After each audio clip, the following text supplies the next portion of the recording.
नमस्कार, आप देख रहे हैं एनडीटीवी दुनिया और मैं हूं नगमा। एनडीटीवी दुनिया में अगले आधे घंटे दुनिया की तमाम बड़ी खबरें हम आपके लिए लेकर आए हैं और हमारी आज की लीड स्टोरी है ट्रंप की जिद। वो जिद जिससे वो एक के बाद एक टैरिफ का ऐलान कर रहे हैं, बढ़े हुए टैरिफ का, और टैरिफ के मामले में अड़े हुए हैं। उससे पूरी दुनिया को भले ही परेशानी हो रही हो, अमेरिका भी इससे बच सकेगा, इसमें शक है। तो देखेंगे इसका क्या असर होगा पूरी दुनिया पर। और इसके साथ ही आगे देखिए कि गाजा के पीड़ित लोगों को पहली बार किससे मिला है इतना बड़ा साथ। और साथ साथ एक रिपोर्ट इस्तांबुल के गिरफ्तार पूर्व मेयर के समर्थन में फिर सड़कों पर जमा हो रही है भीड़। और आगे जानेंगे जॉर्जिया की संसद के सामने क्यों जमा हुआ है विपक्ष, आखिर में कहां पर ज्वालामुखी से लगातार निकल रहा है लावा।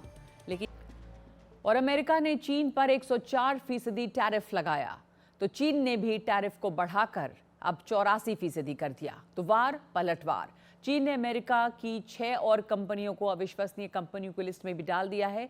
चीन सख्त रुख दिखा रहा है, लेकिन कह रहा है कि दोनों पक्षों के बीच बातचीत से मतभेदों को हल किया जाए ताकि कारोबारी रिश्ते सही तरीके से आगे बढ़ सकें। चीन के बाद अब यूरोपियन यूनियन ने अमेरिकी सामानों पर $23 बिलियन का जवाबी टैरिफ लगाने का ऐलान कर दिया है। ट्रंप ने ईयू पर 25% का टैरिफ लगाया था। ये यूरोपियन यूनियन का पलटवार है और इस फैलते हुए ट्रेड वॉर का असर दुनिया भर की अर्थव्यवस्था पर पड़ेगा।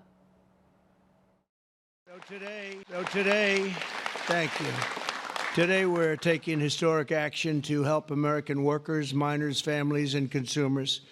We're ending Joe Biden's war on beautiful, clean coal once and for all. And it wasn't just Biden, it was Obama, and there were others. But we're doing the exact opposite.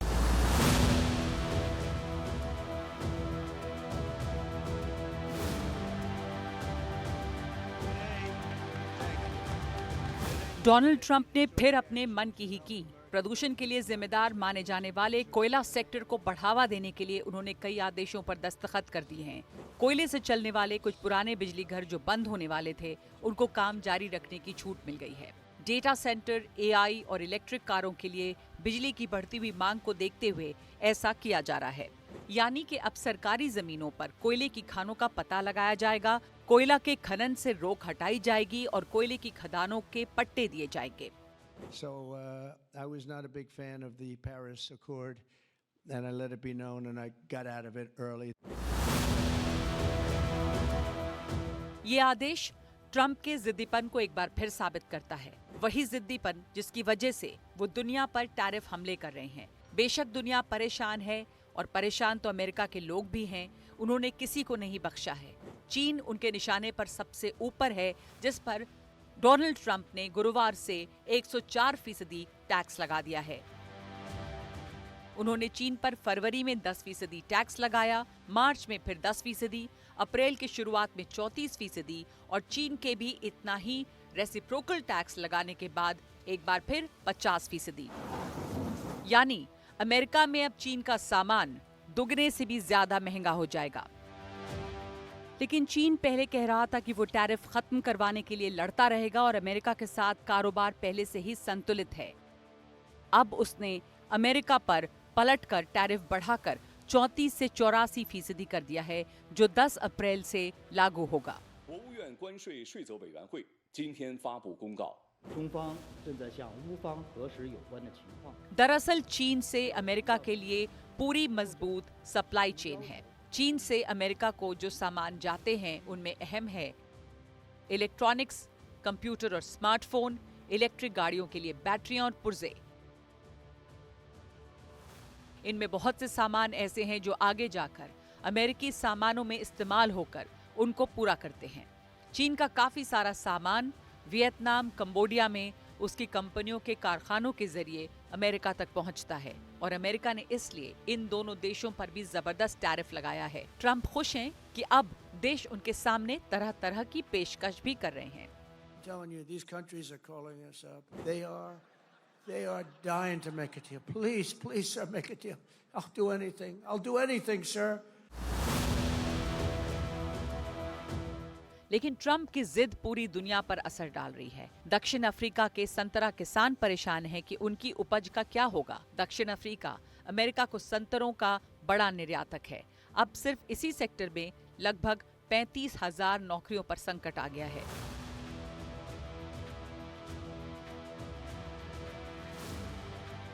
अमेरिकी राष्ट्रपति Trump के लगाए गए tariff पर जहां अधिकतर देश या तो चुप हैं या फिर चुपचाप बातचीत के जरिए किसी समझौते तक पहुंचने की उम्मीद में हैं, वहीं चीन अपनी राह ठाने खड़ा हो गया है।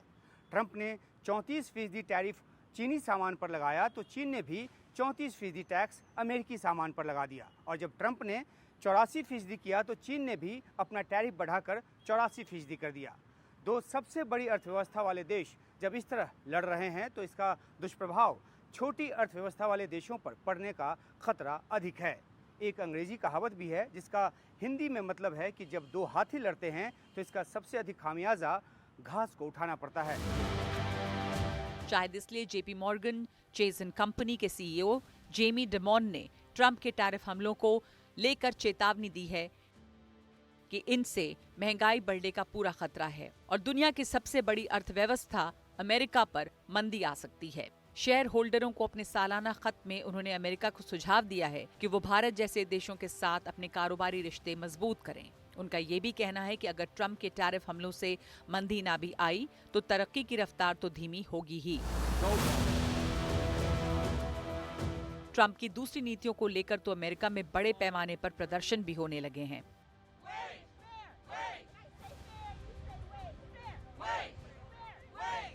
लेकिन ट्रंप भला किसकी सुनते हैं?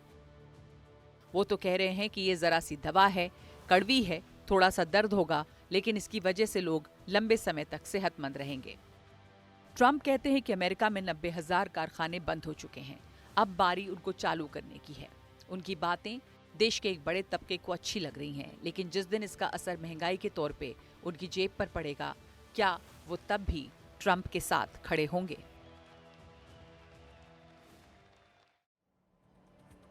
तो यही बड़ा सवाल है कि ट्रंप जो इस वक्त कर रहे हैं उसका दूरगामी परिणाम क्या होगा और क्या परिणाम होगा इसका वर्ल्ड ऑर्डर पर। दुनिया में जो एक बनी बनाई व्यवस्था अभी है वो किस तरह से बदल रही है। हमारे साथ पूर्व राजनयिक अनिल त्रिगुणायत मौजूद हैं। बहुत शुक्रिया आपका हमारे साथ जुड़ने के लिए। इस वक्त जो चल रहा है दुनिया भर में, उथल पुथल है अर्थव्यवस्था पर, शेयर बाजार पर, ट्रेड वॉर अपने पीक पर है। हम देख रहे हैं चीन और ईयू को भी अब देख लें तो वो पलटवार कर रहे हैं अमेरिका के ऊपर, लेकिन वर्ल्ड ऑर्डर पर इसका आप क्या असर देखते हैं? जो ट्रेड वॉर है वो चीन अमेरिका के रिश्तों को कैसे बदलेगी? यूरोपियन यूनियन और अमेरिका के रिश्तों पर क्या असर पड़ेगा? देखिए नगमा जी, आपने शुरू में लिखा था असमा सुर, तो मैं समझता हूं कि ये एक जिस तरह की पॉलिसीज प्रेसिडेंट ट्रंप ने खास तौर से टैरिफ को एक टूल बनाकर किया है सारी दुनिया के खिलाफ, तो ज़्यादातर कंट्रीज 70 कंट्रीज ने तो कहा है कि वो निगोशिएट करने को तैयार हैं। लेकिन अभी आपने देखा है कि इजराइल के प्राइम मिनिस्टर गए थे वहाँ पर वाशिंगटन में, लेकिन उनको कोई खास राहत उसमें नहीं मिली, जबकि इजराइल उनका सबसे क्लोज फ्रेंड है। भारत की भी बातचीत चल रही है, लेकिन अभी कब तक बायलैटरल ट्रेड एग्रीमेंट होगा तो पता लगेगा। यूरोपियन यूनियन ने भी फिर दोबारा से टैरिफ को रेसिप्रोकेट करते हुए बढ़ाया है, कनाडा ने भी किया है, मैक्सिको। इसका मतलब है कि उनके जो दोस्त हैं, उनके जो दुश्मन हैं, या जो दोस्त दुश्मन दोनों की कैटेगरी में आते हैं, उन सब के साथ उनका व्यवहार एक सा है। लेकिन इस सब में आपने पूछा कि वर्ल्ड ऑर्डर किस तरह रूस को एग्जेम्पशन दी गई थी अनिल जी, और रूस के साथ में इस वक्त ट्रेड बहुत कम है वैसे भी। दूसरी चीज वो ये चाहते थे कि किसी तरह से ये रशिया यूक्रेन वॉर रुक जाए, और उसको वो उनका एक प्रायोरिटी है, स्ट्रेटेजिक प्रायोरिटी। तो वहाँ पे अगर मान लीजिए जिसको पूरी 2000 सैंक्शन लगी हुई हैं रशिया के ऊपर, तो उससे ज्यादा वहाँ पर ट्रेड तो बहुत कम है अमेरिका के साथ। तो हो सकता है कि ये वजह रही, सैंक्शंस भी एक वजह है, युद्ध भी एक वजह है, लेकिन दूसरी तरफ में ये जो अभी तमाम लोग रेसिप्रोकल टैरिफ पे लगा रहे हैं, यानी कि पलटवार कर रहे हैं, जैसे चीन है, यूरोपियन यूनियन है, तो अब ये सवाल है कि क्या ये सिर्फ मोल तोल का वक्त है? क्योंकि डोनाल्ड ट्रंप जैसा कह रहे हैं कि बहुत सारे देश आकर मुझसे अब गुजारिश कर रहे हैं, प्लीड कर रहे हैं कि डील कर लें कोई। नहीं, वो तो देखिए ज़्यादातर देश जो उनके पास इतनी हेफ्ट नहीं है, तो वो तो कोशिश जरूर करेंगे, क्योंकि अमेरिका काफ़ी देशों का एक बड़ा मेजर पार्टनर है। ट्रेड पार्टनर की बात नहीं है, इन्वेस्टमेंट पार्टनर है, टेक्नोलॉजी पार्टनर है, और दुनिया का सबसे बड़ा पावरफुल देश है। तो नेचुरली है कि हर एक मुल्क चाहता है कि अच्छे रिश्ते हों अमेरिका के साथ में। चीन जी। भी ये चाहता है, लेकिन चीन और अमेरिका के बीच में इस वक्त जो हम देख रहे हैं, उससे एक ग्लोबल इकोनॉमिक ऑर्डर में डेफिनेटली एक बड़ा चेंज आने वाला है। देखिए, चीन ने कल लास्ट वीक में एक बड़ा इंपॉर्टेंट कदम लिया। वो उनकी जो डिजिटल रेमिनबी करेंसी है, उसको उन्होंने नेटवर्क करके आसियान कंट्रीज के साथ में और 6 गल्फ कंट्रीज के साथ जो वहाँ के हैं, जिनके साथ उनका बड़ा ट्रेड है, वो डॉलर के उससे बाहर हो गया है। तो इसका आप सोचिए कि 37% ग्लोबल ट्रेड रफली जो हो रहा है, वो उनका डिजिटल रेमिनबी के साथ जा रहा है। It's far faster.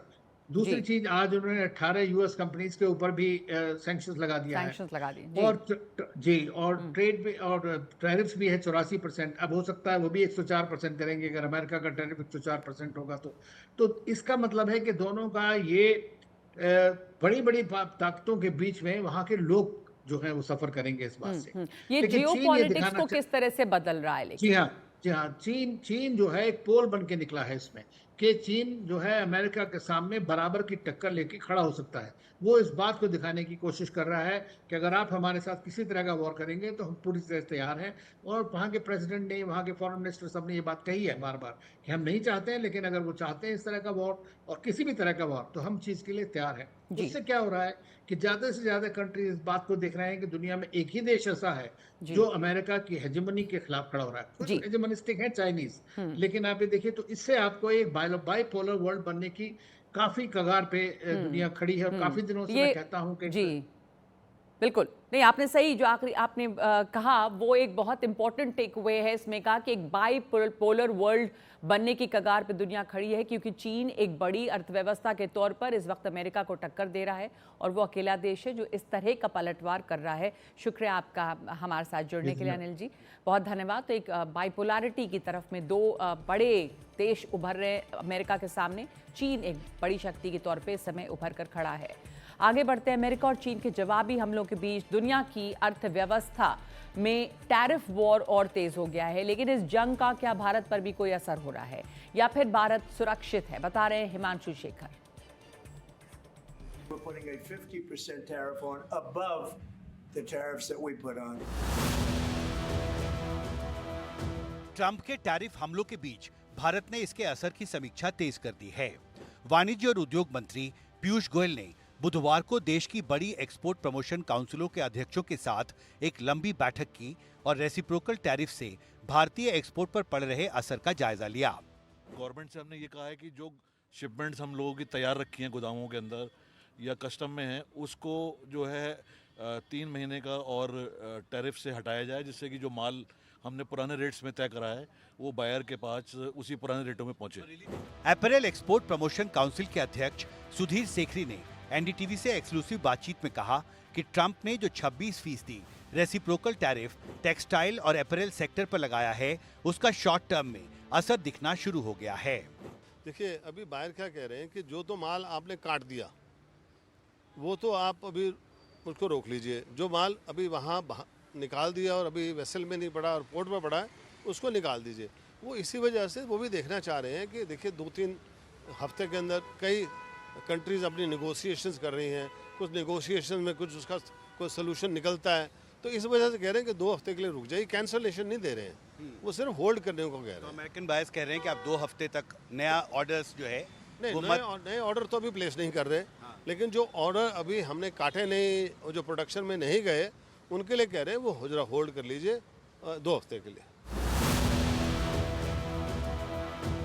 Readymade garment exporter Sudhir Sekhri कहते हैं ये बेहद जरूरी होगा कि रेसिप्रोकल टैरिफ के असर का कुछ बोझ भारतीय एक्सपोर्टर उठाएं, कुछ अमेरिकी खरीदार और कुछ अमेरिकी उपभोक्ता। भारतीय एक्सपोर्टरों का आकलन है कि राष्ट्रपति ट्रंप ने रेडीमेड गारमेंट्स के एक्सपोर्ट पर जो 26% का रेसिप्रोकल टैरिफ लगाया है, उसका असर शॉर्ट टर्म तक ही सीमित रहेगा, क्योंकि राष्ट्रपति ट्रंप ने भारत के प्रतियोगी देश जैसे वियतनाम और इंडोनेशिया के खिलाफ भारत के अनुपात में काफी ज्यादा रेसिप्रोकल टैरिफ लगाया है और लॉन्ग टर्म में इसका फायदा भारतीय एक्सपोर्टरों को मिलेगा। वाणिज्य भवन से मेरे कैमरा सहयोगी प्रेम सिंह के साथ हिमांशु शेखर, एनडीटीवी इंडिया। और भारत के आरोपी तहव्वुर राणा को अमेरिका से लाने के लिए बैठकों का सिलसिला चल रहा है। इस मसले पर कुछ देर पहले विदेश मंत्री और गृह मंत्री अमित शाह की मुलाकात हुई। अमित शाह के नॉर्थ ब्लॉक के ऑफिस में राष्ट्रीय सुरक्षा सलाहकार अजीत डोभाल ने भी उनसे मुलाकात की। तहव्वुर राणा तो भारत आ रहा है, लेकिन ऐसे कई लोग और भी हैं जिनको भारत लाया जाना बाकी है।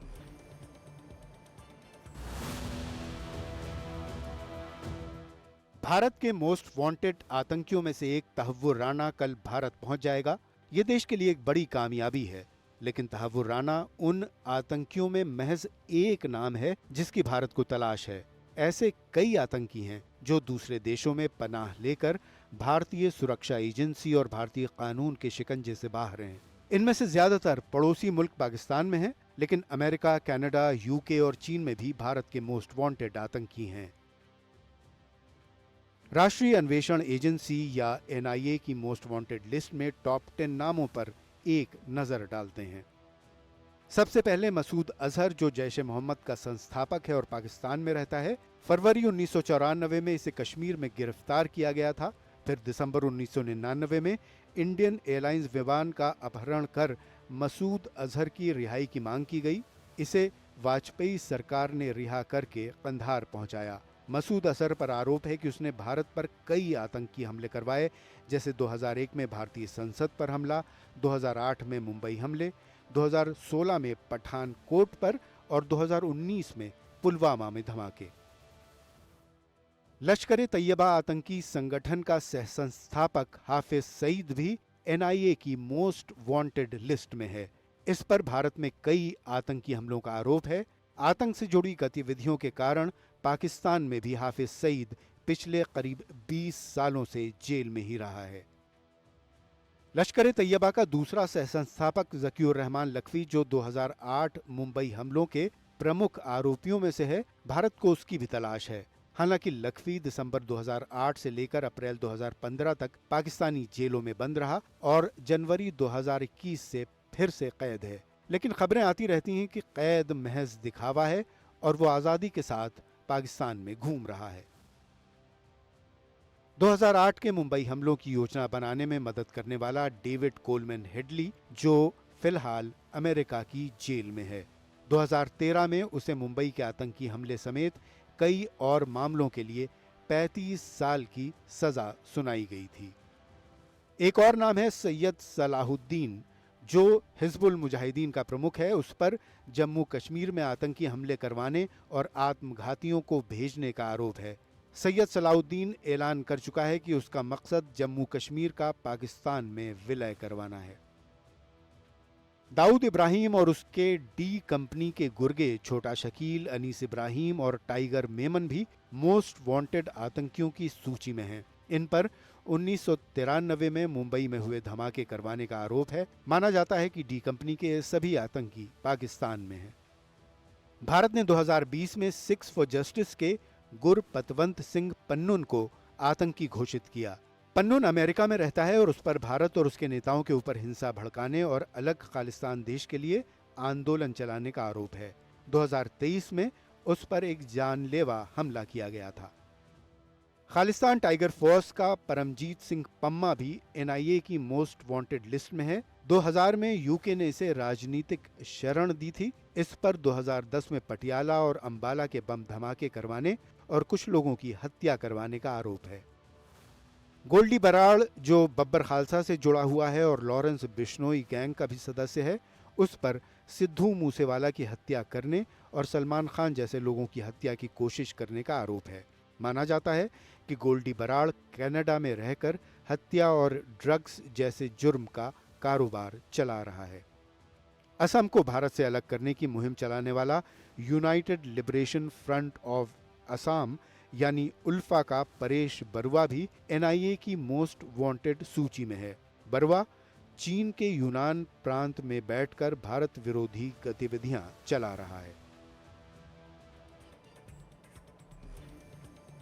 तो ये हैं भारत के कुछ मोस्ट वांटेड आतंकी जिनको भारत आना बाकी है। और अब देखते हैं दुनिया की कुछ और अहम खबरें कोने कोने से। तुर्की में पिछले महीने इस्तांबुल के मेयर और विपक्ष के राष्ट्रपति पद के उम्मीदवार इकरम इमामोगलू की गिरफ्तारी हुई, इसके बाद से यहां पर बड़े पैमाने पर सरकार विरोधी प्रदर्शन हो रहे हैं। मंगलवार की रात सैकड़ों छात्र मेयर और उनके साथियों की कैद के विरोध में जमा हुए। हालात कहीं बिगड़ न जाएं, इसके लिए भारी पुलिस बल तैनात था।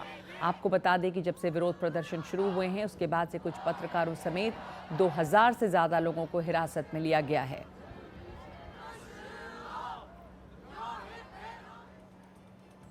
और यूरोपीय देश जॉर्जिया की संसद के सामने विपक्ष ने रैली की है। 1989 में सोवियत विरोधी प्रदर्शनकारियों की हत्या की वर्षगांठ मनाने के लिए मंगलवार रात से ही सैकड़ों प्रदर्शनकारी जॉर्जिया की संसद के सामने जमा हो गए।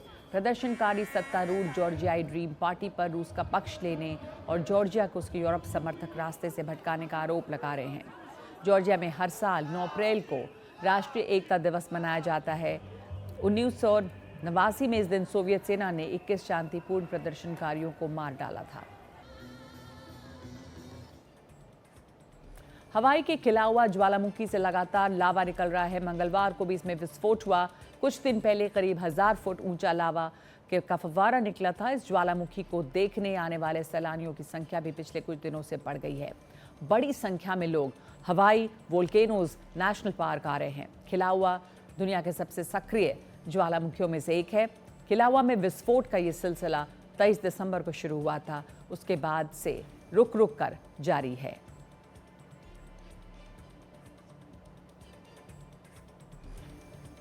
एनडीटीवी दुनिया में आज के लिए इतना ही। नमस्कार।